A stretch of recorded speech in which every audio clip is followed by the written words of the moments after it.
मीनू माता जी बहुत ही सुंदर कीर्तन करने के लिए और अजय प्रदान प्रभु को हृदय से धन्यवाद। बहुत ही सुंदर हमें आज इस्कॉन दिल्ली के विग्रहों का दर्शन कराया। सभी भक्तों को बहुत ही बहुत धन्यवाद, बहुत इस कीर्तन में भाग लेने के। अभी हम लोग मंगलाचरण करते हैं। ओम अज्ञानतिमिरान्धस्य ज्ञानांजन शलाकया चक्षुरुन्मीलितं येन तस्मै श्री गुरुवे नमः।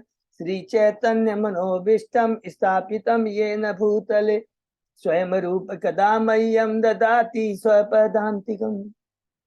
वंदेहम श्री गुरु श्रीयुतपथ कमलम श्री गुरु वैष्णवांच श्री रूपम साग्र जातम सहगना रघुनाथम वितम तम सजीवम स्वादेतम सावभूतम परिजम सहितम कृष्ण चैतन्य देवम श्री राधा कृष्ण पादान सहगना ललिता श्री विशाखा वितांत च। नम ओम विष्णु पादाय कृष्ण पृष्ठाय भूतले श्रीमते भक्ति वेदांत स्वामिन इति नामने। नमस्ते सारस्वती देवे गौरवाणी प्रचारिणे निर्विशेषा शून्यवादी पश्चात देश तारिणी। वांछा कल्पतरुभ्यश्च कृपा सिन्धुभ्येव च पतितानां पावनेभ्यो वैष्णवेभ्यो नमो नमः। नमो महावदान्याय कृष्ण प्रेम प्रदायते कृष्णाय कृष्ण चैतन्य नामने गौरत्विषे नमः। हे कृष्ण करुणा सिंधु दीन बंधु जगतपते गोपेश गोपिका कांत राधा कांत नमस्तुते। तप्त कांचन गौरांगी राधे वृंदावनेश्वरी विश्वानुसुते देवी प्रणमामि हरिप्रिये। नीलांचल निवासाय नित्याय परमात्मने बलभद्र सुभद्रायां जगन्नाथाय ते नमः। जय श्री कृष्ण चैतन्य प्रभु नित्यानंद श्री अद्वैत गदाधर श्रीवासादि गौर भक्त बिंद। मुखम करोति वाचालम पंगुलंघे गिम यत्कृपातमहं वंदे श्री गुरु दीन तारिणम परमानंद माधवम श्री चैतन्य ईश्वरम। हरे कृष्ण कृष्ण कृष्ण हरे हरे हरे राम राम राम हरे हरे। शिष्य मंगलाचरण की जय, शिला प्रभुपाद की जय। हरे कृष्णा। आज के इस भागवतम चर्चा में अध्ययन में सभी भक्तों का स्वागत है। सभी भक्तों के चरणों में मेरा सादर दंडवत प्रणाम है। हमारे लोगों के ऊपर राधा माधव राधा गोविंद गुरु आचार्य परम वैष्णव परम भागवतों की असीम कृपा है कि हम सब भक्त लोग मिल करके आपस में श्रीमद् भागवतम की चर्चा कर पा रहे हैं। कैंटो 4 के 22वें अध्याय में चतुष्कुमारों से पृथु महाराज की भेंट बहुत ही सुंदर, जिसमें शिक्षा है चतुष्कुमारों की। हम बद्ध जीवों को पृथु महाराज के माध्यम से, इसके पहले 21 अध्याय कंप्लीट हुए, संक्षेप में दोहराते हैं। पहला अध्याय से लेकर 7वां अध्याय तक में हम लोग देखेंगे, उसमें किसका वर्णन है? शांभु मनियों के पुत्रों की वंशावली प्लस उनसे संबंधित लीला। स्वयंभु मनु का हमने कैंटो 3 में पढ़ा था कि ब्रह्मा जिसे एक कपल उत्पन्न हुआ था, स्वयंभु मनु शतरूपा। और फिर वहां से हमने देहूति से शुरू किया था, देहूति माता के बारे में पढ़ते हुए अंत तक हम लोग 33 अध्याय में लास्ट में देहूति माता तक गए। और जैसे ही देव माता के पर्सनल देवती माता के बारे में वर्णन था, सबको क्लियर है।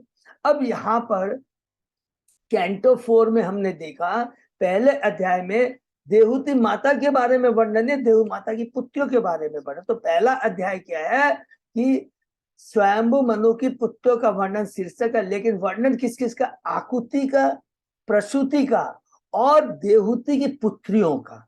ठीक है ना, एकदम क्लियर रखेंगे। दूसरे अध्याय में प्रवेश करते हैं, शीर्षक है भगवान शिव को दक्ष का शाप, कैसे दक्ष अपमानित करता है शिव को। तीसरे अध्याय में है माता सती एवं शिव का संवाद, जिसमें भगवान शिव मना करते हैं, कलुषित लोगों का संग नहीं करना चाहिए, तुम्हारे पिता की चेतना कलुषित है, हे सती तुम्हें यज्ञशाला में नहीं जाना चाहिए। चौथे अध्याय में है माता सती का देह त्याग, किस प्रकार माता सती माता अपने पिता के यज्ञ स्थल में जाती है, ऐसे नहीं अपनी इंद्रिय तृप्ति के लिए नहीं, अपने परिवार वालों से मिलने के लिए नहीं, परम अपने पति परमेश्वर परम गुरु, परम भागवत, परम वैष्णव का गुणगान करने के लिए कि वो कितने महान हैं, और फिर अपने योग शक्ति से अग्नि उत्पन्न करके अपने शरीर को त्याग देते हैं। 5वें अध्याय में हमने पढ़ा शिव द्वारा दक्ष के यज्ञ का विध्वंस। 6वें अध्याय में हमने पढ़ा ब्रह्मा जी द्वारा शिव जी को मनाना कि कैसे वे देवताओं को लेकर कैलाश धाम में जाते हैं और शिव को कहते हैं यज्ञ संपन्न होना बहुत जरूरी है, भगवान विष्णु की तुष्टि के लिए, देवताओं की तुष्टि के लिए है, और जनता के लिए, भौतिक जगत के नागरिकों के लिए बहुत जरूरी है। और एक दूसरी बात है, ब्राह्मण की हत्या नहीं होनी चाहिए। 7वें अध्याय में प्रवेश करते हैं। शीर्षक है दक्ष द्वारा यज्ञ का संपन्न करना। ब्रह्मा जी के आदेश से शिव जी जाते हैं यज्ञशाला में, यज्ञ को संपन्न कराते हैं, दक्ष को बकरे का दड़ देते हैं, और स्वयं भगवान विष्णु आकर करके दक्ष को शिक्षा देते हैं।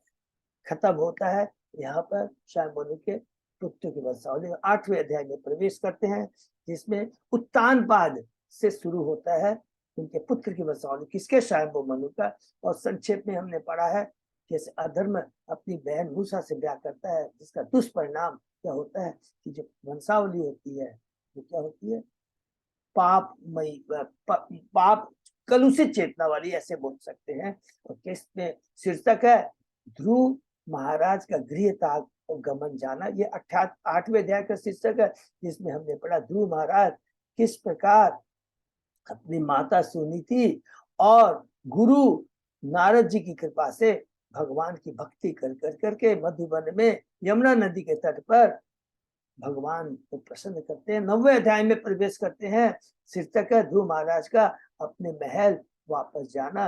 इसमें हमने पढ़ा कि किस प्रकार भगवान विष्णु आकर करके ध्रुव महाराज पर कृपा करते हैं और उन्हें दोनों चीज देते हैं, क्योंकि उनकी इच्छा क्या थी, उनको जो उन्होंने भगवान की तपस्या क्या थी, भौतिक संपत्ति, भौतिक साम्राज्य, अपने स्वयंभू पितामह से भी बड़ा साम्राज्य की इच्छा थी, ब्रह्मा से भी बड़ा साम्राज्य प्राप्त करने की इच्छा थी। लेकिन जैसे ही भगवान के दर्शन होते हैं, भौतिक भगवान के दर्शन की तो बात छोड़ दी, जैसे ओम नमो भगवती वासुदेव का जप करते हैं, करते करते करते करते करते करते सारी भौतिक आसक्ति खत्म हो जाती है। भगवान दर्शन देते हैं, मैं तो कांच के टुकड़े के लिए प्रार्थना कर रहा था, आपने मुझे हीरा दे दिया।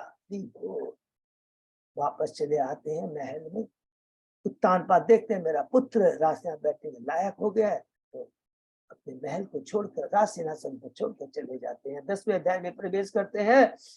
शीर्षक है ध्रुव महाराज का यक्षों के संग में युद्ध। ध्रुव महाराज राजगद्दी पर बैठते हैं, अपने पिता उत्तानपाद को जंगल में चले जाने के बाद विवाह करते हैं, और उसके बाद में किस प्रकार हमने पढ़ा यक्षों से युद्ध कर करके यक्षों से युद्ध करते हैं, क्योंकि उनके कजन ब्रदर चचेरे भाई उत्तम को उन्होंने मार दिया था। 11वें अध्याय में प्रवेश करते हैं। शीर्षक है स्वयंभू मनु का ध्रुव महाराज को सलाह देना। बहुत सुंदर है कि यहाँ पर जब ध्रुव महाराज थोड़ा सा विचलित हो जाते हैं, ध्रुव महाराज विचलित नहीं है तो भगवान की लीला हमेशा याद रखेंगे, सब भगवान की लीला। विचलित हो जाता है, विचलित करवाते हैं भगवान अपनी लीला के माध्यम से। तुरंत श्याम बनु आते हैं, तुम क्रोध की अग्नि में आके ये कार्य करो, ये एक राजा का कर्तव्य नहीं है, प्रजा के प्रति संभाव रखना चाहिए। तुरंत तुम क्रोध की अग्नि से बचने के लिए तुम्हें हरे नाम का समन कीर्तन का सहारा लेना चाहिए, ये एकमात्र राम बाण दबा है। पूरी भागवतम चेता गीता में एक ही चीज है कि भगवान की शरण लेना, भगवान की शरण उनके नाम के माध्यम से, गुरुओं के माध्यम से, भक्तों के संग के माध्यम से, एक ही चीज है श्रवण कीर्तन और ईश्वर।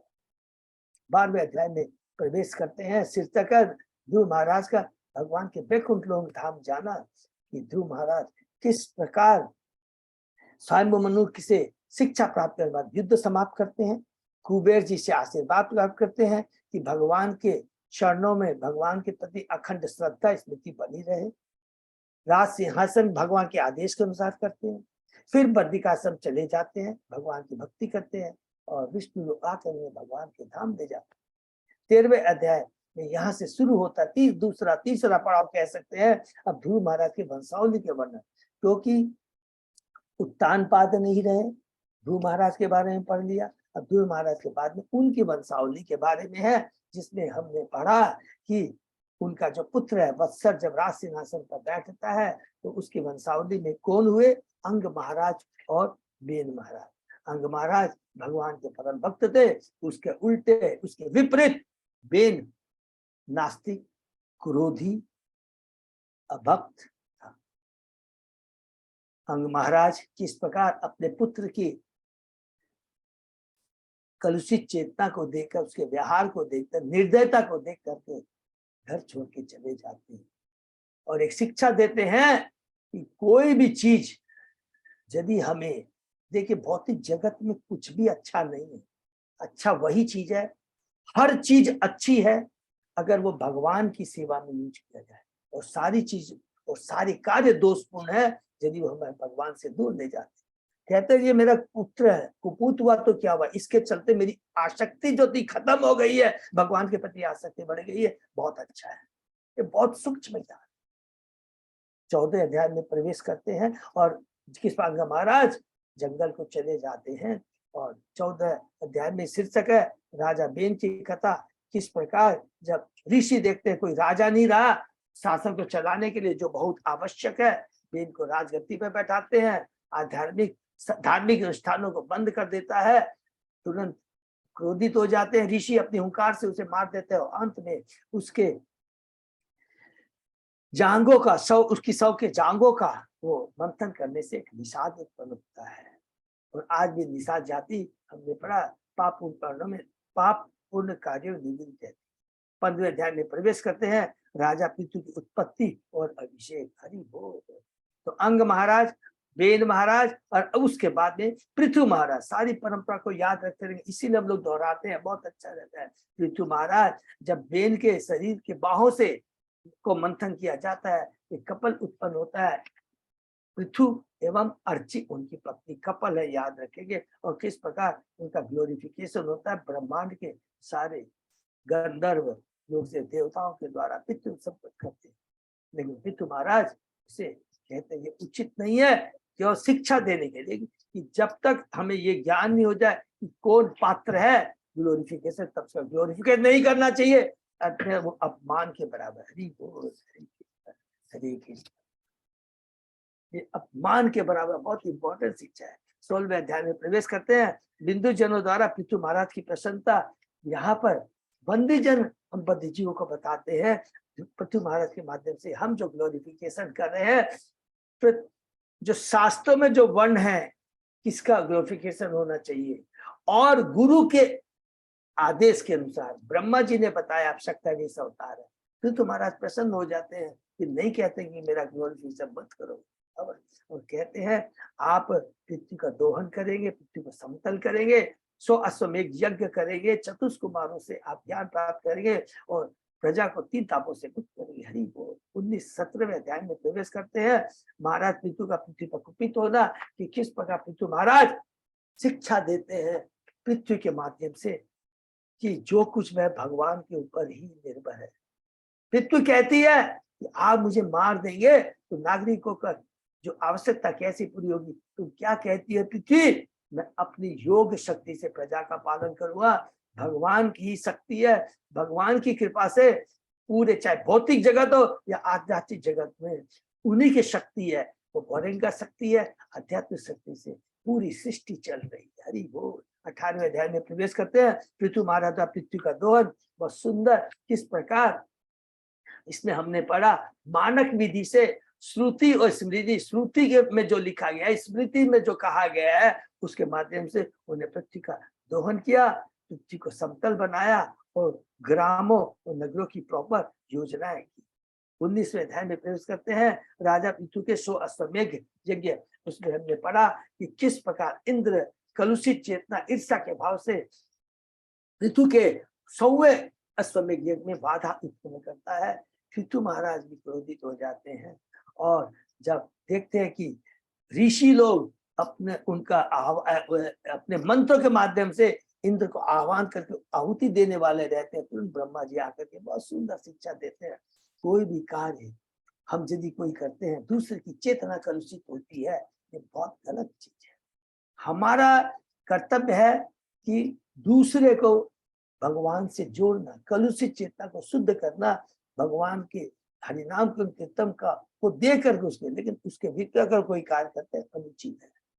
तुरंत पृथु महाराज अपना यज्ञ बंद कर देते हैं। 20वें अध्याय में प्रवेश करते हैं। शीर्षक है महाराज पृथु के यज्ञ स्थल में भगवान विष्णु का प्राकट्य। हरि बोल। बहुत ही सुंदर अध्याय है जिसमें हमने पढ़ा कि भगवान एक ही बात कहते हैं, इतनी इंपॉर्टेंट बात है, जो उन्नत चेतना वाले होते हैं उनका क्या कर्तव्य है। उनसे कभी भी ये आशा नहीं की जाती है कि वो माया के बस में आ जाए। माया का मतलब है 3 गुणों के बस में आ जाए। रजो गुण, तमो गुण के बस में आए, इवन सतो गुण के बस में नहीं है, क्योंकि सतो गुण अच्छा है, लेकिन क्या है उसमें भी क्या है, एक आसक्ति रहती है। क्या कि मैंने किया, ये मैंने उपकार किया, मैंने बहुत प्रीचिंग किया, ये किया, तो कहते हैं। और इसलिए कहते हैं तुमसे ये आशा नहीं की जा, तुम्हारा तो एकमात्र कर्तव्य क्या है, जनता को सुरक्षा प्रदान करना, भौतिक और आध्यात्मिक दोनों दृष्टि से। तो महाराज फिर ग्लोरिफिकेशन करते हैं, भगवान का सरेंडर हो जाते हैं। मुझे न भौतिक सुख चाहिए, न मैं ब्रह्म ज्योति में विलीन होना चाहता हूँ, मुझे तो केवल 10 लाख कान चाहिए, जिससे आपके शुद्ध भक्तों के मुखारबिंद से आपके नाम गुण लीलाओं का श्रवण कीर्तन स्मरण कर सकूं। और तो सब बात, मुझे बुद्धि नहीं है, मैं उतना ज्ञानी नहीं हूँ। एक पिता अपने पुत्र के लिए जो करता है आप वही कीजिए। 21वें अध्याय में प्रवेश करते हैं। पृथु महाराज द्वारा उपदेश। पृथु महाराज जब अपने महल को वापस आते हैं, उनका ग्लोरिफिकेशन होता है और एक यज्ञ करते हैं जिसमें ऋषि, ब्राह्मण, स्वर्ग लोक से देवता, राजर्षि सब आते हैं, बहुत सुंदर उपदेश देते हैं। क्या हमने पढ़ा? पहला तो एकदम सबसे इंपॉर्टेंट चीज बताया कि राजा का कर्तव्य है कि वर्णाश्रम धर्म का पालन हो। बहुत सुंदर है। और ये सारी बातें मैं नहीं कह रहा हूं, ये सारे 12 महाजन भी कह रहे हैं। और अगर इसका पालन ठीक से होता है तो कर्ता, आदेशकर्ता और समर्थक सारे इसका लाभ उठाते हैं, नहीं तो तीनों को दोष लगता है। और फिर एक बात कहते हैं कि जो उच्च कोटि के भक्तों की, उच्च चेतना वाले भक्तों की संगति करनी चाहिए। बहुत सुंदर बात कहते हैं। और कहते हैं कि जो उच्च कोटि के भक्तों की संगति करता है, उनके मुखारबुन से भगवान के नाम गुण लीलाओं का श्रवण कीर्तन करता है, उनके चरणों की धूलि को अपने मस्तक पर धारण करता है, तो पापमय जीवन से उत्पन्न कर्मों के फल सारे नष्ट हो जाते हैं, उत्तम गुणों से वे परिपूर्ण हो जाता है। हरि बोल। और ये कहते हैं तो उसमें वहां पर उपस्थित जितने भी ऋषि, राजर्षि, देवता, पितृगण थे, खुश हो जाते हैं और एक ही बात कहते हैं, उसको याद रखने की, हमारा परम सौभाग्य है कि हम आपके आश्रय में हैं।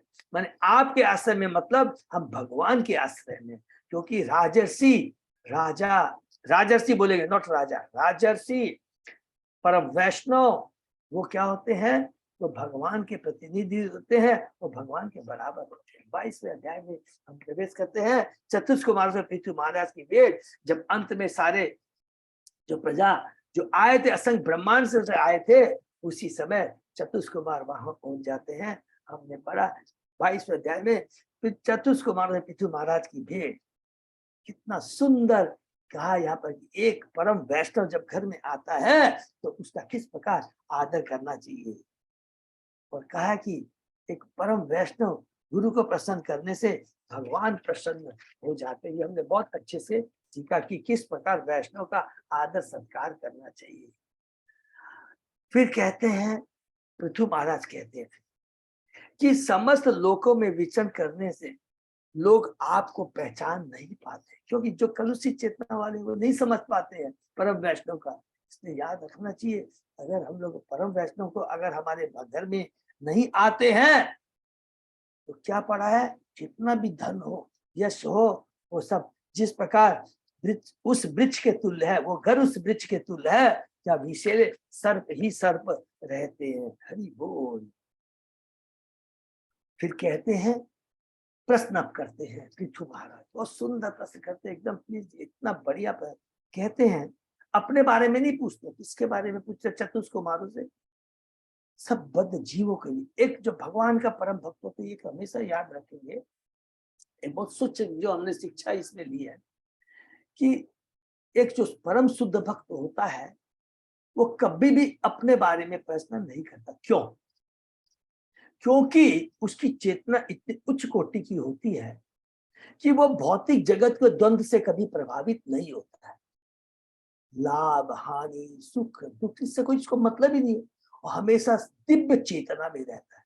तो जब वो सदैव दिव्य चेतना में रहता है तो उसके अपने कोई भी दुख का कारण ही नहीं रह गया।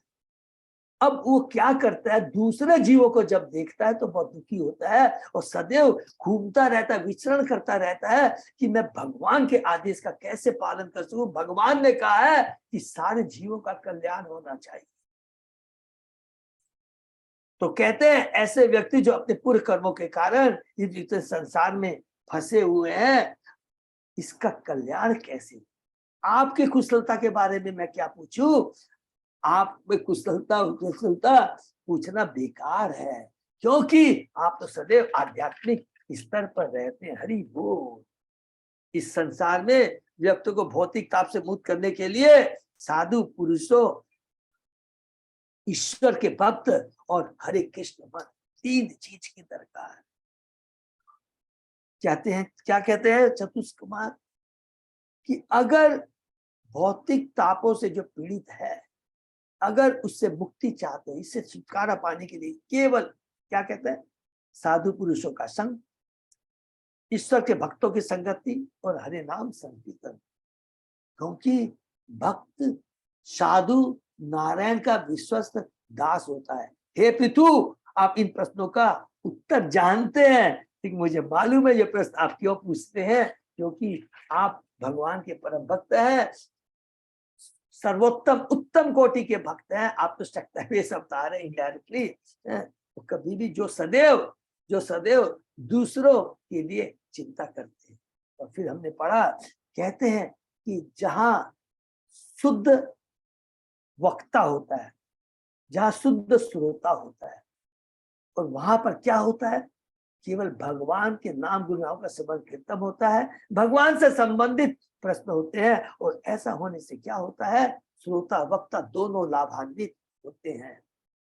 वास्तव में जीव शुद्ध भक्तों की संगति से ही अज्ञानता से ऊपर उठ जा सकता है और अपना भी स्वाभाविक स्थिति में आ सकता है, अर्थात यश को प्राप्त करता है। ये सबको क्लियर होगा कि जैसे हम शुद्ध भक्तों की संगति करते हैं, उनसे श्रवण करते हैं, तो हम अपनी स्वाभाविक स्थिति में आ जाते हैं।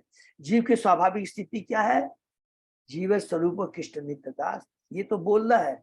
दूसरा क्या, वो भी सच्चिदानंद है, सत आत्मा सच्चिदानंद है, प्योर है, वासुदेव अवस्था में है। वो तो क्या है कि जब भौतिक जगत में आ जाते तो सो जाता है, हरि बोल, अज्ञानता में पड़ जाता है, नींद आ जाती है उसको। लेकिन जैसे भक्तों के संग में आता है, नींद खुल जाती है, उसको अपने बारे में मालूम पड़ जाता है, भगवान के बारे में मालूम पड़ जाता है, अपने कर्तव्य के बारे में, अपने लक्ष्य के बारे में उसे ज्ञान प्राप्त हो जाता है। शास्त्रों का निचोड़ एक ही है, देहात्म बुद्धि से विरक्ति, दिव्य परमात्मा के प्रति उनकी आसक्ति। फिर कहते हैं ये आसक्ति कैसे होगी, चतुष्क कुमार कहते हैं भगवान योग के प्रति आसक्ति बढ़ाने के लिए क्या क्या करना चाहिए। भक्ति करना है, भगवान के प्रति जिज्ञासा करना है, जीवन में भक्तियों का व्यवहार करना है, जो कि सिर्फ भगवान की पूजा करना है, सिर्फ भगवान की महिमा का श्रवण कीर्तन करना है। ऐसा करने से भगवान के प्रति आसक्ति बढ़ जाएगी। फिर कहते हैं कि बिना भक्ति में निरत हुए, बहुत सुंदर है, कल हमने पढ़ा, कोई भी अध्यात्म में स्थित नहीं रह सकता। देखिए क्या वर्ड लिखा था, अध्यात्म में स्थित नहीं रह सकता। हम भक्ति कर रहे हैं, लेकिन भक्ति में बने रहें, इसके लिए एकमात्र क्या है, कोई भी हम कार्य करें, अपनी भक्ति में स्थित रहने के लिए एकमात्र साधन क्या है, भगवान की भक्ति, शुद्ध भक्तों का संग। इवन कर्मी ज्ञानी योगी भक्ति में स्थित नहीं रह सकते हैं जब तक वो भगवान के नाम का आश्रय नहीं लेते हैं शुद्ध भक्त। तो हमने पढ़ लिया, ज्ञानी को भी नीचे गिरना पड़ता है, योगी को भी नीचे गिरना पड़ता है, कर्मी तो रहता ही है बहुत ही जगह, क्योंकि तो हरि नाम का आश्रय लेने से ही हम भक्ति में स्थित रह सकते हैं। फिर आगे कहते हैं, दूसरी बात कहते हैं ऐसे लोगों की संगति न करे जो केवल इंद्र तृप्ति एवं धनार्जन में ही व्यस्त रहते। दो चीज।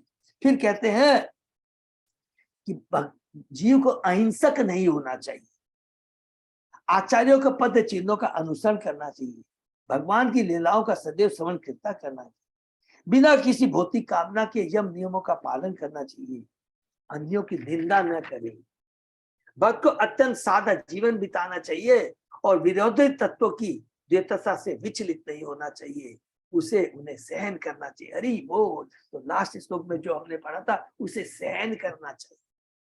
तो उसमें कहते हैं कि देखिए भौतिक जगत दुखालय है, दुख आते रहेंगे, घबराना नहीं है। बाकी चीज तो सबको समझ में आ गया, यम नियम का पालन कर रहा है, तो भौतिक आसक्ति से नहीं करना चाहिए।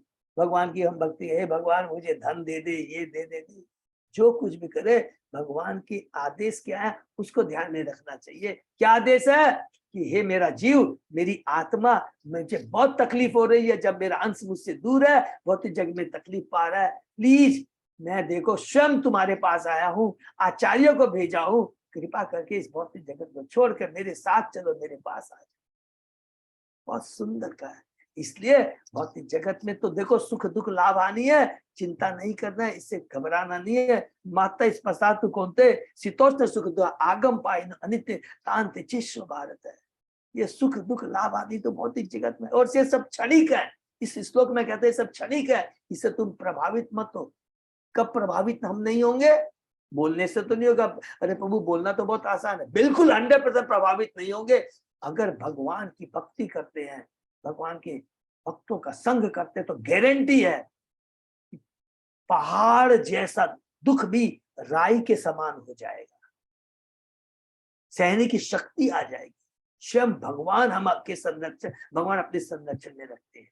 ये चीज चतुष्कुमार कहते हैं। उसके आगे चतुष्कुमार क्या कहते हैं आज हम पढ़ते हैं। ओम नमो भगवते वासुदेवाय, ओम नमो भगवते वासुदेवाय, ओम नमो भगवते वासुदेवाय।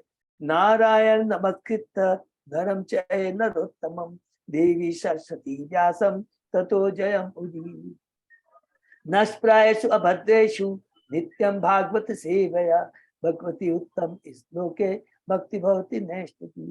कृष्णाय वासुदेवाय देवकी नंदनाय च नंद गोप कुमाराय गोविंदाय आराधयो भगवान ब्रजेश तनय ततदाम वृंदावनम रमया काचित उपासना व्रजवधू वर्गेण्य कल्पिता। श्रीमद्भागवतम प्रमाणम अमलम प्रेमा पुभर्तो महान श्री चैतन्य महाप्रभो मतमिदं तत् आदरो न पर। हरे कृष्ण कृष्ण कृष्ण हरे हरे, हरे राम राम राम हरे हरे। कैंटो 4 चैप्टर 22 श्लोक नंबर 25। अजय प्रभु प्रभु, थैंक यू सो मच प्रभु। चलते हम करते हैं। हरे मुहु तत् पर कर्णपूर गुणाभिधानेन वृजभ भमानया भक्त्या हि असंग सत सत्यनात्मनि स्यात् निर्गुणे ब्रह्मणि च अजंसा रति। भक्त को चाहिए कि भगवान के दिव्य गुणों के निरंतर श्रवण द्वारा भक्ति अनुशीलन में उत्तरोत्तर वृद्धि करे। ये बहुत इंपॉर्टेंट पॉइंट है, उत्तरोत्तर वृद्धि करे। वृद्धि माने जैसे जितना मन से निरंतर बार बार हम भगवान के बारे में सुनेंगे, हमारी कलुषित चेतना शुद्ध होती चली जाएगी। ये लीलाएं भक्तों के कानों के आभूषण सदृश। हरि बोल। ये भगवान की जो कानों का आभूषण क्या है, ये सोना चांदी नहीं है। ये भगवान ने जो कान दिए हैं, जो पृथ्वी महाराज कह रहे थे मुझे 10 लाख कान चाहिए, ये कानों का आभूषण क्या है?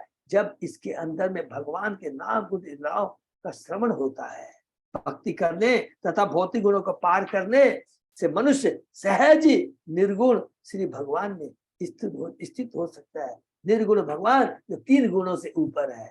ऐसा नहीं कि भगवान में कोई गुण, 3 गुणों से ऊपर है, भगवान निर्गुण है। इस श्लोक का विशेष श्लोक श्रवण द्वारा भक्ति की पुष्टि हेतु किया गया। भक्त भगवान की लीलाओं या इनसे संबद्ध विषयों के अतिरिक्त और कुछ नहीं सुनना चाहता। हरि बोल। हम सिद्ध पुरुषों से भगवत गीता श्रीमद् भागवत सुनकर अपनी भक्ति की प्रखरता को बढ़ा सकते हैं। हम सिद्ध पुरुषों से, देखिए बार बार लिखा है, प्रभुपाद जी इतने कृपालु है, बार बार कहते हैं कि शास्त्र जो भी ज्ञान हमें गुरु के माध्यम से करना चाहिए, हमेशा गुरु के बिना कुछ नहीं। अरे बहुत शिक्षा गुरु एवं दीक्षा गुरु है, इसमें किसी को कंफ्यूजन नहीं होना चाहिए। बहुत शिक्षा गुरु एवं दीक्षा गुरु सब भगवत से भागवत सुनकर अपनी भक्ति की प्रकारता को बढ़ा सकते हैं। हम सिद्ध पुरुष जितना ही अधिक सुनेंगे भक्ति में उतना ही अग्रसर होंगे, और जितना ही हम भक्ति के क्षेत्र में आगे बढ़े उतना ही भौतिक जगत से विरक्त होते जाएंगे। हरि बोल। कितना सुंदर बात।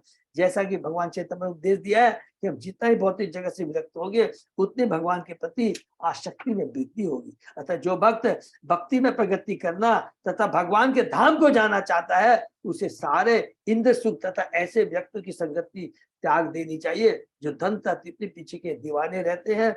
जस्ट हम लोगों ने पीछे श्लोक में यही चीज पढ़ी है, चतुष्कुमार यही बात बोल रहे हैं बार बार। भक्ति करनी है एक चीज बोला है, और दूसरा चीज क्या कहा है, भक्तों का संग नहीं करना चाहिए। बहुत इंपॉर्टेंट चीज, दोनों चीज को ध्यान में रखना हमें। यही भगवान श्री चैतन्य महाप्रभु का उपदेश है। निष्किचन्नस्य भगवत भजोन मुखस्य पारम परम जिज्ञासो भव सागरस्य संदर्शनम विषीनाम अथ योचिस्ताम च हा हंत हंत विष भक्षण तो अपि असाधु। हरि बोल। इस श्लोक में आगत ब्रह्मणी शब्द की टीका निर्विशेषवादी होता भागवत के कथा वर्णन की है कि जो जन्मना जाति प्रथा के समर्थक है उनके अनुसार ब्रह्मणी का अर्थ निर्गुण निराकार ब्रह्म, किंतु भक्त तथा गुणाभिधेन शब्दों के प्रसंग में ऐसा नहीं निकाला जा सकता। निर्विशेषवाद के अनुसार निर्गुण ब्रह्म दिव्य गुण से संपन्न नहीं होता। अतः हमें ब्रह्मणी का अर्थ श्री भगवान में ग्रहण करना चाहिए। जैसा कि अर्जुन ने भगवान स्वीकार किया श्री कृष्ण श्री भगवान है, अतः जहां कहीं भी ब्रह्म शब्द आया है वह शिष्य के लिए प्रयुक्त है, निर्गुण ब्रह्म तेज के लिए नहीं। ब्रह्मेति परमाति भगवानिति शब्दते, ब्रह्म परमात्मा भगवान इन सबको ब्रह्म माना जा सकता है, किंतु जहाँ भक्ति शब्द का प्रसंग आए या दिव्य गुणों के स्मरण का उल्लेख है तो यह श्री भगवान का द्योतक होगा, निर्गुण ब्रह्म का नहीं, श्री भगवान का। यदा रति ब्रह्मणि नष्ट की पुमान आचार्यवान ज्ञान विराग हंसा दहति अवीर्यम हृदयम जीव कोशम पंचात्मकम योनिमोव उत्थितो अग्नि। गुरु की कृपा तथा ज्ञान एवं विराग के जागृत होने से श्री भगवान के प्रति आसक्ति में स्थिर हो जाने पर जीवात्मा जो शरीर के अंतःस्तर में स्थित तथा पांच तत्व से आच्छादित है अपने भौतिक परिवेश को उसी प्रकार जला देता है जिस प्रकार काठ से उत्पन्न अग्नि काष्ठ को भस्मसात कर देती। बहुत इंपॉर्टेंट श्लोक है ये। याद हम लोगों ने क्या पढ़ा, ध्रुव महाराज के लिए पढ़ा था ना, कि भगवान की भक्ति करते करते करते भौतिक शरीर से ऊपर चले गए। किसका एग्जाम्पल पढ़ा था, नारियल वाला एग्जाम्पल याद रख लेंगे कि वो पूरी हमारी जो है सब कुछ भौतिक परिवेश को जला देता है कि ये भौतिक शरीर है कुछ नहीं। तो तीन गुणों से ऊपर, भौतिक शरीर से ऊपर, भौतिक चेतना से ऊपर, तीन गुणों से ऊपर हो जाता है। भौतिक जगत में रहते हुए याद रखेंगे, भौतिक जगत में रहते हुए इस अवस्था को प्राप्त कर सकते हैं, वसुदेव अवस्था को प्राप्त हो जाता है, स्वरूप सिद्ध बन जाता है। कहा जाता है कि हृदय के भीतर जीवात्मा तथा परमात्मा साथ साथ निवास करते हैं। बिल्कुल सही बात है। वेदों का कथन है हृदय ही आत्मा, आत्मा तथा परमात्मा दोनों हृदय के भीतर वास करते हैं। हरि बोल। जीवात्मा का उद्धार तब होता है जब वह भौतिक हृदय से बाहर निकल आता है। हरि बोल। एक कितनी सुंदर बात होगा। अथवा हृदय को स्वच्छ करके आध्यात्मिक बना देता है। हरि बोल। मेरा जो हृदय में कलुषित चेतना है उसको जब शुद्ध बना देते हैं तो सब कुछ शुद्ध हो जाता है। कोई भी चीज भौतिक नहीं रहती है, याद रखेंगे। मेरा शरीर भी दिव्य है, हो जाता है, सब कुछ दिव्य हो जाता है, भौतिक से बाहर निकल जाता है, अथवा हृदय को सच करके आध्यात्मिक बना देता है, वो भौतिक शरीर नहीं रहता है। यहाँ पर दिया गया दृष्टांत अत्यंत उपयुक्त, योनि इवो तिथो अग्नि है, अग्नि काष्ठ से उत्पन्न हो जाती है तो यह काष्ठ को जला देती है। उसी प्रकार जब कोई जीवात्मा भगवान के प्रति आसक्ति बढ़ा देता है तो समझना चाहिए कि वह अग्नि के तुल्य है। प्रज्वलित अग्नि ताप तथा प्रकाश से दृष्टि गोचर होती है। इसी प्रकार जब हृदय के भीतर जीवात्मा पूर्ण आध्यात्मिक ज्ञान से प्रकाशित एवं संसार से विरक्त हो जाता है तो अपने पंच तत्वों के आवरण को जला देता है। हरि बोल। और 5 प्रकार की आसक्तियों यथा अविद्या, अहंकार, आसक्ति, ईर्ष्या तथा भौतिक चेतना में तल्लीनता से मुक्त हो जाता है। अतः इस श्लोक में पंचात्मकम या जो 5 तत्वों के लिए या कि भौतिक कलमश के 5 आवरण के लिए आया है। जब ये सब ज्ञान तथा विराग की अग्नि से भस्म हो जाते हैं, जब ये सब ज्ञान तथा विराग की अग्नि से भस्म हो जाते हैं, ज्ञान मैं शरीर नहीं, मैं आत्मा हूँ, भौतिक जगत दुखालय है, मेरा ये वास्तविक घर नहीं है, मेरा धाम गोलोक धाम है, मेरा उद्देश्य इस भौतिक जगत से छुटकारा पाना है, इस तरह। और मेरा शरीर है, मैं कौन हूँ, दास हूँ, भगवान की भक्ति के लिए है, भगवान के आदेश का पालन करने के लिए है। इस तरह का ज्ञान आ जाता है तो विराग, अरे स्वतः ही हमारी विराग मीन्स इस भौतिक असत्य, एक ही सेंटेंस बोल सकते हैं, असत्य चीजों के प्रति आसक्ति खत्म हो जाती है। भौतिक जगत में जो कुछ भी है सब असत्य है, मेरा शरीर भी असत्य है मीन्स टेम्परेरी है, सब कुछ असत्य है।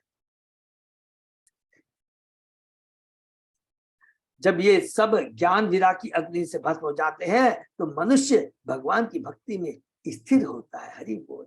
भक्ति में स्थिर होना बहुत जरूरी है। अभी थोड़े पहले पढ़ा था पिछले उसमें, केवल भक्ति के माध्यम से भक्ति में स्थिर हो सकते हैं, ज्ञान के माध्यम से, ज्ञान योग से, ध्यान योग से भी नहीं होगा। ज्ञान योग ध्यान योग अल्टीमेटली भक्ति से जुड़ना ही पड़ेगा, नहीं तो नीचे गिरने की 100% संभावना तो छोड़िए, 100% गिरना पड़ता है सूनर और लेटर, चाहे भले समय लग जाए, लेकिन गिरते हैं। जब तक भगवान की भक्ति से नहीं जुड़ते गिरना ही पड़ेगा। जब तक मनुष्य प्रमाणिक गुरु के सामने नहीं जाता और उसके उपदेश के अनुसार श्री कृष्ण के प्रति अनुरक्ति नहीं बढ़ाता, तब तक जीवात्मा के 5 आवरण हृदय से दूर नहीं होती। जीवात्मा हृदय में केंद्रित है और उसके हृदय से निकालने का अर्थ है उसका उद्धार, माने जेल से, कैद खाने से निकालना, उद्धार। अतः सिद्ध भक्त भौतिक शरीर के भीतर नहीं रहता, वह तो अपने आध्यात्मिक के भीतर वैसे ही रहता है जैसे जटा के भीतर रहते हुए भी नारियल जटा से भिन्न रहता है। जो हमने पढ़ा था वही वाला सेम उदाहरण यहाँ प्रभुपाद जी ने रिपीट कर दिया, इसको अंडरलाइन करने। अतः शुद्ध भक्त का शरीर चिन्मय शरीर, आध्यात्मिक शरीर कहलाता है। इसलिए कभी भी मैं भौतिक भक्त गुरु महाराज परम वैष्णव के शरीर को प्लीज भौतिक नहीं कहना है। दूसरे शब्दों में भक्त का शरीर भौतिक कार्यकलापों से संबंधित नहीं रहता, फलस्वरूप भक्त सदैव मुक्त रहता है। इसलिए कहते हैं हम जो भी चीज यूज करते हैं भगवान की सेवा में वो भौतिक नहीं है, वो आध्यात्मिक हो जाती है। ब्रह्म भूयाय कल्पते, जैसे भगवत गीता में पुष्टि की है, इसकी पुष्टि श्री रूप गोस्वामी ने भक्ति रसामृत सिंधु में बहुत सुंदर किया है। यह यस हरे दास्य कर्मणा मनसा गिला निखिला स्व अपि अवस्थासु जीवन मुक्त स उच्चति। जो मन वचन तथा कर्म से भगवान की सेवा में लगा रहता है तो चाहे जिस भी स्थिति में रहे अपने शरीर के भीतर भी मुक्त रहता है, अपने शरीर। और हमेशा ये बोलेंगे, कभी कभी हम बोलते भौतिक शरीर में, तो उसका ऐसे बोलना है कि उसका भौतिक शरीर नहीं होता है, भौतिक जगत में भी रहते हुए उसका अपने दिव्य शरीर में, उसका जो शरीर रहता है दिव्य रहता है, उसका भौतिक शरीर नहीं रहता, नहीं रहता, नहीं रहता। दगदाशयो मुक्त समस्त तत्गुणो नैवात्मनो बहि अंत विचस्ति परमात्मनो यत व्यवधानम पुरस्तात् स्वप्ने यथा पुरुषस्त विनाशी। जब मनुष्य समस्त इच्छाओं से रहित और भौतिक गुणों से मुक्त हो जाता है तो वह अंततः बाह्य रूप से किए गए कार्यों में अंतर नहीं देखता। हरि बोल। उस समय आत्म सात के पूर्व विद्यमान आत्मा तथा परमात्मा अंतर विनष्ट हो जाता है। स्वप्न टूटने पर स्वप्न तथा स्वप्न देखने वाले के बीच कोई अंतर नहीं रह सकता। इसको अंडरलाइन कर लेंगे। स्वप्न टूटने पर स्वप्न तथा स्वप्न देखने वाले के बीच में कोई भी अंतर नहीं रहता। और वो स्वप्न नहीं रह जाता है, वो सपना नहीं देखता। क्यों नहीं सपना देखता है? क्योंकि वो सपने से उसकी नींद टूट गई है, अब वो सपना नहीं देख रहा है। हर चीज उसकी दिव्य है। सदैव एक ही शब्द बोल सकते हैं, वसुदेव अवस्था में है, शुद्ध चेतना में, 3 गुणों से ऊपर है। जैसा कि श्री रूप गोस्वामी ने कहा, अन्य अभिलाषिता शून्य, मनुष्य का समस्त इच्छाओं से रहित होना चाहिए। समस्त इच्छाओं से रहित हो जाने पर चिंतन या सकाम कर्म की आवश्यकता नहीं रह जाती है। ऐसी अवस्था में वह समझिए वह भौतिक देह से मुक्त है। इसको यहाँ पर कुछ भी लिख सकते हैं। समाधि में स्वरूप सिद्ध व्यक्ति है, वो अपनी वसुदेव अवस्था में है। इसका उदाहरण पहले दिया जा चुका कि सूखी गरी नारियल के चटे से पृथक हो जाती है। यह मुक्ति की अवस्था है। जैसा जिसमें भागवत में कहा गया है, मुक्ति का स्वरूप व्यवस्थिति, अपनी स्वाभाविक स्थिति में रहना, अपनी वसुदेव अवस्था में रहना, सच्चिदानंद रूप में आ जाना। जब तक देहात्म मुक्ति रहती है तब तक सभी भौतिक इच्छाएं पीछे, तब तक भौतिक इच्छा पीछा नहीं छोड़ती। किंतु जब मनुष्य यह सोच लेता है कि वह कृष्ण का शाश्वत दास है, माने ज्ञान, जो अभी हमने पढ़ा, ज्ञान हो जाता है, तो भौतिक इच्छाएं जाती रहती है। भक्त इसी चेतना से कार्य करता है। दूसरे शब्दों में, जब शरीर से संबंधित भौतिक इच्छाएं समाप्त हो जाती है तो मनुष्य मुक्त हो जाता है। शरीर से संबंधित भौतिक इच्छाएं मुक्त हो जाने पर मनुष्य अपनी व्यक्तिगत इंद्र तृप्ति के लिए कुछ भी नहीं करता। फिर आगे वह जो कुछ भी करता है वह महान तप होता है। बद्ध अवस्था में 2 प्रकार के कर्म होते हैं। मनुष्य शरीर के लिए कार्य करता है, तो साथ ही वह मुक्त होना चाहता है। समस्त भौतिक इच्छाओं से मुक्त होने पर भक्त शरीर तथा आत्मा के लिए कर्म की द्वैतता से परे होता है। तब देहात्म बुद्धि समाप्त हो जाती है। इसलिए श्री रूप गोस्वामी कहते हैं, या इस हरे दासे कर्मणा मनसा गिरा निखिलासु अपि अवस्थासु जीवन मुक्त स उच्चते। जब मनुष्य भगवान की सेवा में पूर्णतः संलग्न होता है तो वह जीवन की किसी भी अवस्था में मुक्त रहता है, वह जीवन मुक्त कहलाता है। ऐसी मुक्त अवस्था में इंद्र तृप्ति के लिए किए गए कार्यों तथा मुक्ति के लिए किए गए कार्यों में कोई अंतर नहीं रह जाता। जब मनुष्य इंद्रिय तृप्ति की इच्छाओं से मुक्त हो जाता है, अर्थात उसके सारे कार्य कृष्ण के लिए होते हैं, अपनी इंद्रिय तृप्ति के लिए कुछ भी नहीं होते हैं, न मुक्ति के लिए न अपनी इंद्रिय तृप्ति, सारे कार्य उसके दिव्य होते हैं, अर्थात भगवान की भक्ति के लिए हो। जब मनुष्य इंद्रिय तृप्ति इच्छाओं से मुक्त हो जाता है तो उस पर शोक या मोह के फलों का कोई प्रभाव नहीं पड़ता, अर्थात वो द्वंद्व से मुक्त हो जाता है। सब चीज हमने पहले पढ़ा है कि लाभ हानि सुख दुख जय पराजय से बहुत दूर दूर रहते हैं। क्यों? कि वो सबसे दूर होके, हमने पढ़ा था, क्या पढ़ा था? सदैव आध्यात्मिक आनंद में आध्यात्मिक चेतना के स्तर पे रहता है, दिव्य आध्यात्मिक चेतना स्तर पर रहता है। कर्मियों तथा ज्ञानियों द्वारा किए गए कर्मों के से शोक तथा मोह उत्पन्न होता है। किंतु स्वरूप सिद्ध पुरुष, जो हमने कहा था, इसको स्वरूप सिद्ध भी कह सकते हैं, समाधि में भी कह सकते हैं, परम वैष्णव परम भागवत, जो केवल सिर्फ भगवान के लिए ही कर्म करता है, इन्हें अनुभव नहीं करता। क्या? सुख दुख लाभ मेरे द्वंद्व से मुक्त रहता है। यह एकात्म की दशा है, अथवा सिर्फ भगवान के अस्तित्व से तदात्कार होना है। ये बहुत ध्यान में, बहुत ये नहीं कि भगवान में तदात्कार मतलब ये बहुत इंपॉर्टेंट, मायावादी मीन्स भगवान में विलीन हो गया, नहीं। उसकी भगवान सच्चिदानंद है, आत्मा भी सच्चिदानंद है, बहुत सिंपल चीज। तो उसको बोलते एकात्म। हम आत्मा सच्चिदानंद हैं।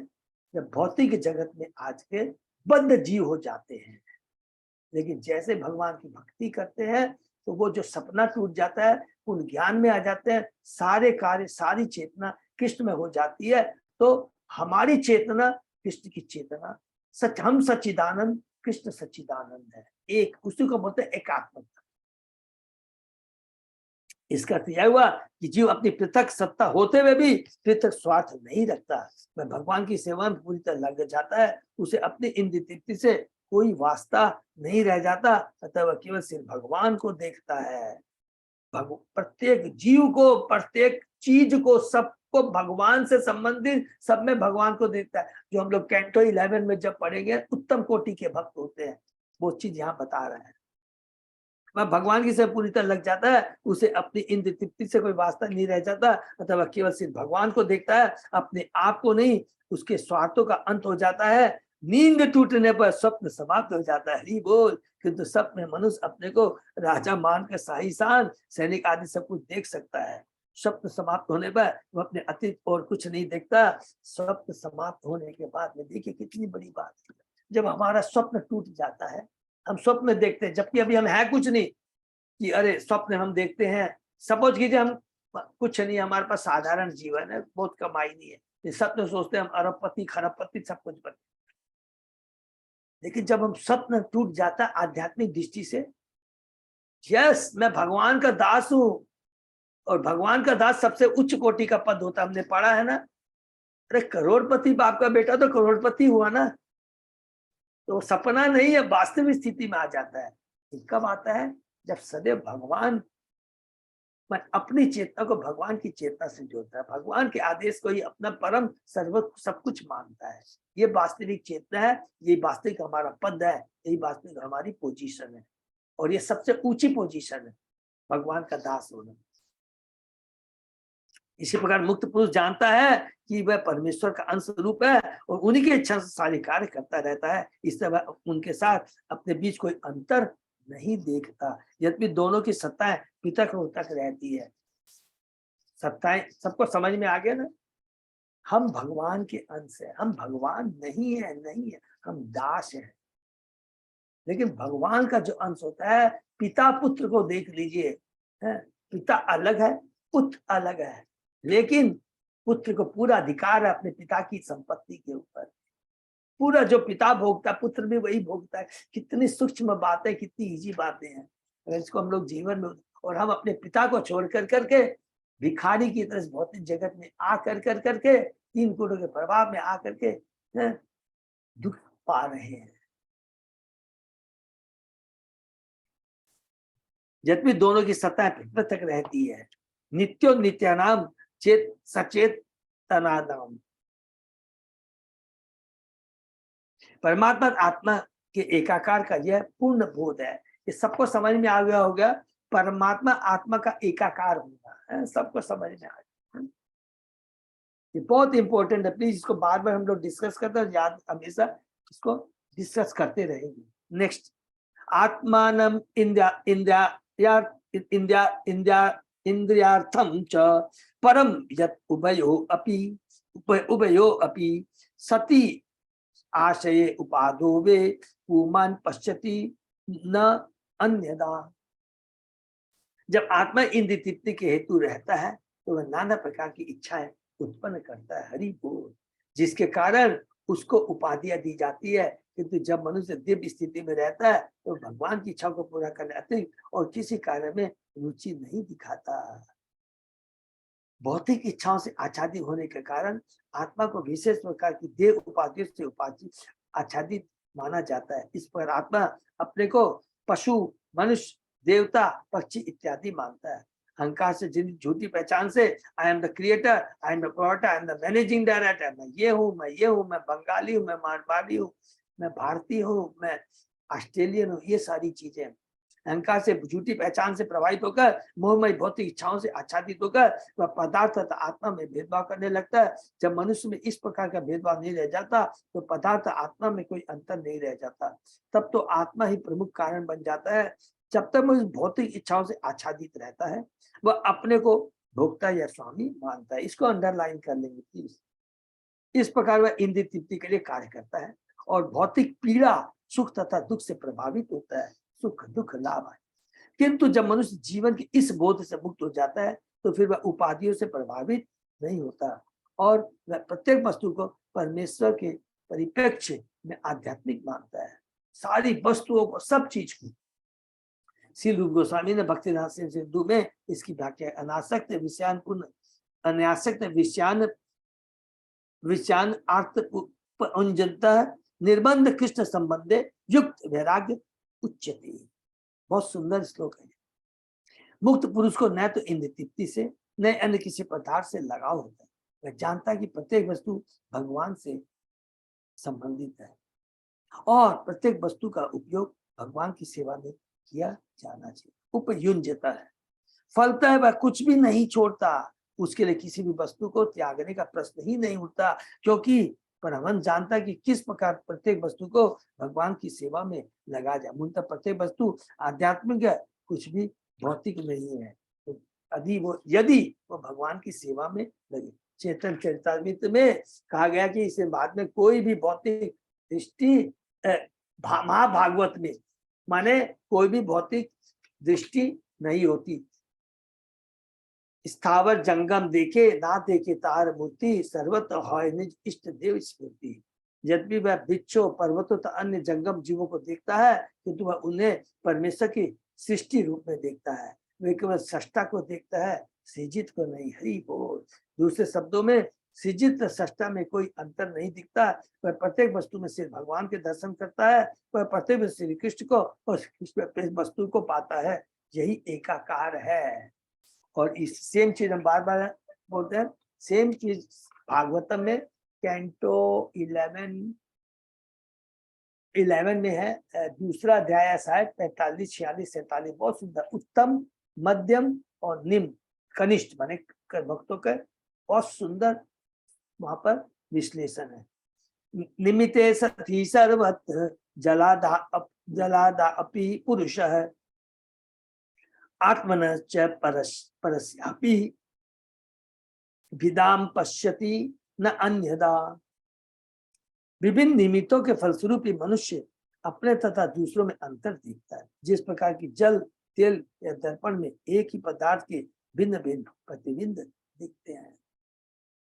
आत्मा एक है और वह है श्री भगवान। अच्छा, ये सेम चीज हम सब लोगों को याद है ना, हम लोगों ने कैंटो 3 में भी पढ़ा था, जो कपिल भगवान माता देहूति को ज्ञान देते हैं। ठीक है ना, मोस्ट प्रोबेबली चैप्टर 27 में प्रकृति का ज्ञान। ठीक है ना, आत्मा एक है और वह श्री भगवान। वह स्वांश तथा विभांश में प्रकट होता है और जीव विभांश है। श्री भगवान के विभिन्न अवतार स्वांश है। इस प्रकार भगवान के जो स्वांश है दैट विष्णु तत्व है, विभांश है, हम जीव तत्व है। ठीक है, इस पर परमेश्वर की विभिन्न शक्तियां हैं और इन शक्तियों में विभिन्न विस्तार अंश है। इस पर विभिन्न कारणों से एक ही तत्व भगवान के विभिन्न विस्तार है। यही असली ज्ञान है। किंतु जब जीव उपाधि से आवृत रहता है तो उसे वैसे ही अंतर जान पड़ते हैं जैसे जल, तेल या दर्पण में देखने पर अपने ही प्रतिबिंब में अंतर जान पड़ता है। बहुत सिंपल है।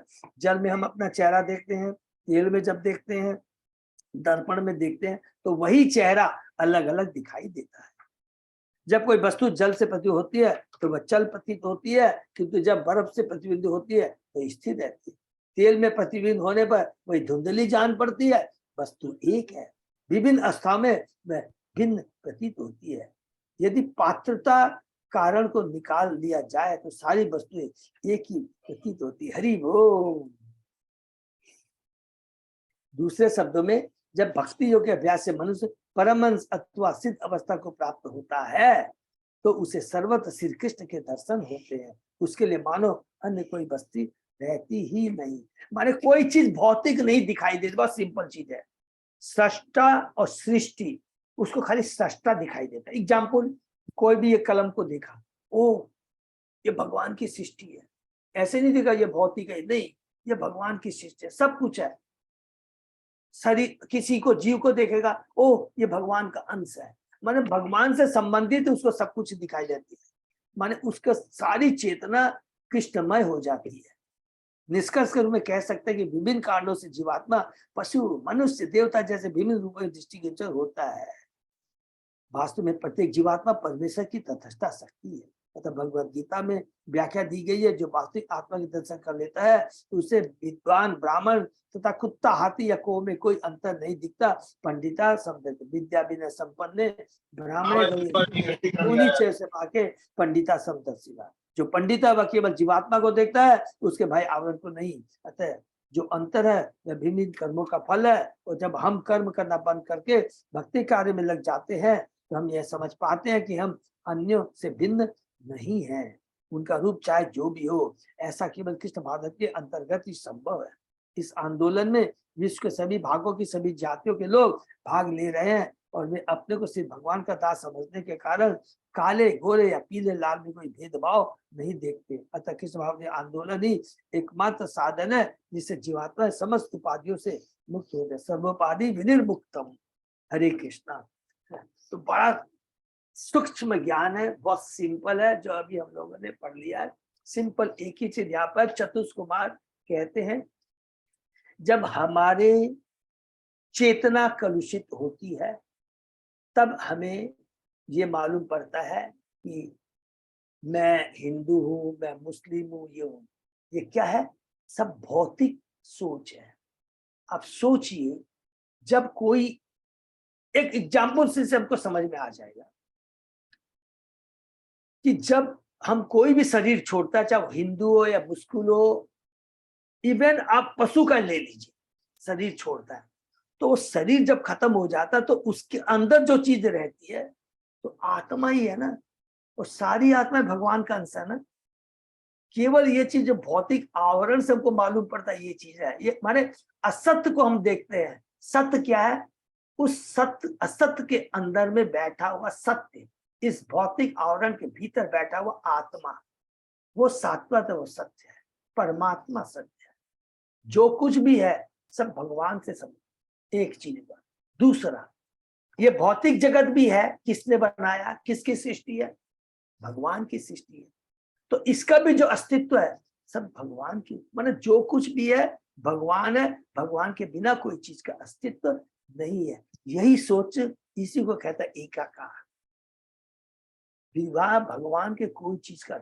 इसलिए कंक्लूजन में आप पाते हैं हम लोग, कंक्लूजन ये है कि जो बुद्धिमान होता है ये भौतिक जगत के सत असत लाभ हानि, मैं बहुत बड़ा हूं, ये इस जाति का, इस जाति, इसमें ना दिमाग लगा कर करके केवल भगवान जिसकी ये सारी सृष्टि है उस पर दिमाग लगाए, उसके बारे में चिंतन करे, उसी का नाम रोज श्रवण कीर्तन करे, तो हमारा क्या होगा? इस भौतिक आवरण से हम मुक्त हो जाएंगे। आवरण का मतलब क्या हुआ? भौतिक जगत में रहते हुए ये सारा जो हम द्वंद्व हमारे में है ना, खत्म हो जाएगा। अर्थात हम लोग स्वरूप सिद्ध अवस्था में पहुंच जाएंगे। यही यहाँ पर बताया गया। चतुष कुमार कह रहे हैं तो महाराज। हरे कृष्णा। किसी का कोई प्रश्न है तो? हरे कृष्णा प्रभु जी। मंगलवार को महाराज जी ने बताया था कि भक्ति वृक्ष नहीं होना चाहिए, भक्ति लता का बीज होना चाहिए हमें प्रभु जी। तो इसका थोड़ा सा बताइए, हम भूल गए प्रभु जी वो।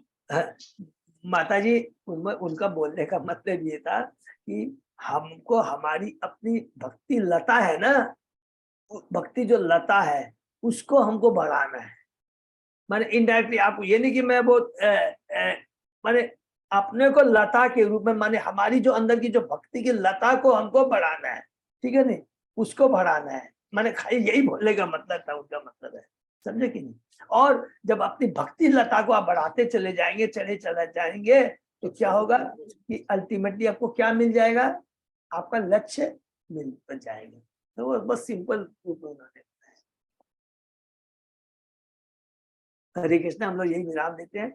ये बहुत सिंपल है, सारी चीज एक ही चीज यही आएगी, देखिए। और ये हम लोग 5th कैंटो तक प्लीज हम लोग पूरा मन से एकदम बहुत ध्यान से पढ़ेंगे ना, तो पूरा तत्व ज्ञान कि जितना भी आप देख लीजिए, कैंटो 1 से हम लोग स्टार्ट किए हैं, पूरा तत्व ज्ञान हमको ये मिल रहा है। और ये सारा तत्व ज्ञान चेतन चरितामृत में चेतन महाप्रभु ने रूप गोस्वामी सनातन गोस्वामी को भी दिया है। बहुत अच्छी हमारे पास भगवान की, गुरुओं की, सब भक्तों की बहुत बड़ी कृपा है। इसको बहुत अच्छे से सबको करना है और बहुत सिंपल है, बहुत सिंपल है, ठीक है ना? हरे कृष्णा। हरे कृष्णा।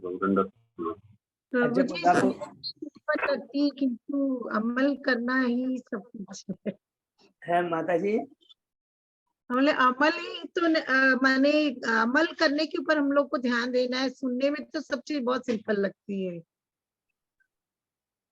हाँ आज बातों आज से जो हाँ हम लोग माता पढ़ जी, रहे हैं वो सब चीज सोच के भी मैंने लगता है प्रभुपाद अपने बारे में लिखे वो बदल में लिखे हैं। देखिए माता जी, इसमें क्या चीज लिखा है ना, इसमें थोड़ा सा 1 मिनट लेंगे तो पूरा ध्यान से समझ में आ जाएगा। कहीं भी ये नहीं लिखा है कुछ, सिंपल एक ही चीज, खाली श्रवण करते करते करते करते हमारी कलुषित अपने आप प्योरिफिकेशन होता चले जाएगा। और उससे क्या होगा कि धीरे धीरे हम लोग प्रकाश में आ जाएंगे, अंधकार से। और कोई दूसरी विधि लिखा है क्या? कहीं कुछ नहीं लिखा है, खाली एक ही चीज लिखा है, वो चीज हमको मानना पड़ेगा जो आपने कहा है, श्रवण अच्छा होना चाहिए। देखिए श्रवण और कीर्तन भक्तों का साथ जो है लिखा और वो बाद अच्छा में। कब होगा? जब भक्तों के संग में रहेंगे। आप देखिए कि कई बार है अपने मन में आता है ना हमको, हम लोग देखिए सब स्टूडेंट है, कभी कुछ नहीं छिपाना है। कई बार सबके मन में आता होगा, मेरे को भी आता है, मैंने 16 माला तो कर ली लेकिन सेटिस्फेक्शन नहीं मिलता है। कभी लगता है ये तो मैकेनिकल टाइप का हो गया, बस कर लिया 16 माला। लेकिन किसी दिन भी आप 1 या 2 माला बहुत अच्छे से करते हैं, कितना सेटिस्फेक्शन मिलता है। तो खाली क्वालिटी को इंप्रूव करना है, और वो क्वालिटी इंप्रूव के लिए वातावरण वैसा बनाना है, संग ऐसा बनाना है। ये तो बिल्कुल नहीं कर पाएंगे, कभी नहीं कर पाएंगे। इसलिए बार बार 2 ही 3 चीज का देखिए, 3 जो अध्याय पढ़ रहे हैं आप देख लीजिए। 20वें अध्याय में भगवान आते हैं, पृथु महाराज को बोलते हैं। 21वें अध्याय में पृथु महाराज उपदेश देते हैं, वही बात है। और 22वें अध्याय में चतुष कुमार पृथु महाराज को उपदेश देते हैं। आप तीनों को मिला लीजिए, दोनों में तीनों में एक ही बात लिखी गई। श्रवण कीर्तन स्मरण नंबर 1, शुद्ध भक्तों का संग, उन्हीं के आश्रम में रह करके हम अपनी कलुषित चेतना को शुद्ध कर सकते हैं। तो मैकेनिकल नहीं तो हमारा सारा जीवन मैकेनिकल हो जाएगा। हम सोचेंगे देखिए हम 4 रेगुलर प्रिंसिपल भी फॉलो कर रहे हैं, 16 माला भी कर रहे हैं, आपको देखेंगे मन में आएगा यार हमारी चेतना में तो इम्प्रूवमेंट नहीं हुआ। प्रभु जी जप की बात है ना, ये जप इम्प्रूव करने का एक तरीका हम लोग जो बलराम गोविंद प्रभु जी के साथ 64 माला जो हम लोग एक दिन में किए थे ना, वो चीज हम लोग बीच बीच में करना है, सब कोई मिलके उसमें हाँ, हम देखें हरी बोल, वो करेंगे बहुत माता जी। ज्यादा अच्छा वो था। बहुत अच्छी आपने बात कही है। ये, इम्प्रूवमेंट होगा जब का। ये माता जी उसके पहले मैं खाली एक बात बोलूंगा, ये चीज अपने आप होगी। एक चीज सब लोग कर लीजिए, सेवा भाव। देखिए इसमें बहुत ध्यान से सेवा भाव बहुत जरूरी है। जितने आप अपनी सेवा में अपने को नियुक्त करेंगे तो क्या होगा? क्या लिखा था? इच्छा, भगवान के नाम गुरु नाम को सुनने की इच्छा जागृत हो जाएगी सेवा में। नारद मुनि ने क्या किया था? स्टार्टिंग किससे की थी बोलिए तो? जो वहां पर वेदांतवादी आए हुए थे, कैंटो 1 के 4थे अध्याय में हमने क्या पढ़ा था? यही पढ़ा था ना कि मेरी माँ दासी थी और मैं क्या करता था, चतुर्मास में वो लोग आए और वो क्या करते थे? उनका झूठन खाते थे, उनका संग करते थे, और केवल उनकी सेवा करने से क्या हुआ था? हरि नाम के प्रति इच्छा जागृत हो गई।